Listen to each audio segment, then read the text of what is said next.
umri, rika moja. Amen. Same pia. So unapata wamama wanakaa wanaharibiana. You find ladies, they destroy each other. Wazee wanaharibiana. Men, they destroy each other. Mayouth wanaharibiana. Youth, they destroy each other. Sasa kama wewe ni mtu wa any of those categories, kama kwa katika rika yoyote, na hauna kitu inaitwa roho wa Mungu, and you don't have the spirit of the Lord, peer pressure will carry you. wewe utaambukizwa ukule tabia zingine. Kwa sababu mzee ataenda kwa mwenzake amwambie, "Aki mimi siku hizi Mama Cleopatra amenichosha." Because nowadays Mama Cleopatra is so moody, she's so nagging. Ananisumbua. Alafu sasa sema peer pressure. Now peer pressure wazee. Na ya wazee sasa. Ataambia mzee mwenzake, Mwambie nao ndugu Davis, muongezee. Ashike just adabu. add another wife, you will see the difference. Ongezea yeye atakuwa mzuri. Ataamka darasa. Wazee angalianeni mseme peer pressure. Peer pressure. Amen. Peer pressure.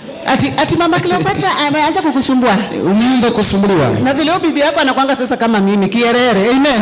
She's so talkative. Peer pressure anaambia bwana wangu, huyo bibi yako nayo ndio upunguze speed yake muongezee. For you to tell her now add another wife. Peer pressure. Medne, Wajaluo anasema medne.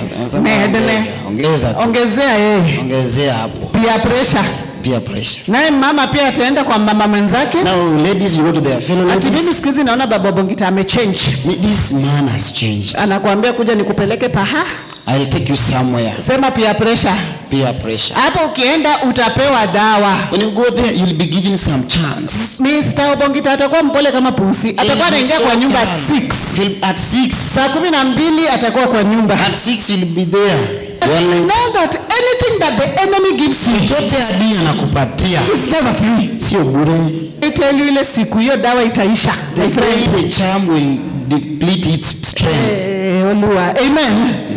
The day that medication, because everything of this world comes to an end. Kila kitu ya dunia inaisha. When you have the spirit of God, and you sense a discomfort in your marriage, kuna hatiyati katika ndoa yako, you will come to this altar. Kuja kwa madhabahu. And the solution of this altar, na jibu la hapa, can never go wrong. Halitakusumbua.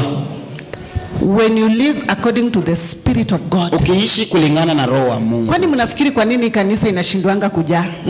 What is the reason the church doesn't be full? Simnijibu, si nimeshawaambia. Peer pressure. Kwa nini siku hizi hakuna wamama kwa hii kanisa? Why don't you have ladies this church? Nijibuni, msikuwe na wasiwasi. Peer pressure. Hiyo kanisa tunatoka, alafu mnatoka kama group. You come out as a group. So what makes you think ukitoka kwa hiyo kanisa itasimama? Do you think when you leave this church it will stagnate? Hata kutoka kwa hiyo kanisa. I want to leave that church. Toka. You leave. You are in the wrong place. Uko mahali umepotea. Amen. Ati mimi nataka kutoka nione vile watasurvive. I want to leave that church. I want to see how they will survive. Tunajua mimi ndo nakuanga nimesimamia wanaume. I'm in charge of those men. Sasa unafikiri ukienda wanaume wataanguka? Do you think when you leave men? The Bible says God will command the stones. Mungu anasema ataamuru mawe ya muabudu. Mimi nakuanga nimesimamia praise. Mimi ndio nasimamianga praise. Kwani unakuanga umesimama juu ya praise and worship?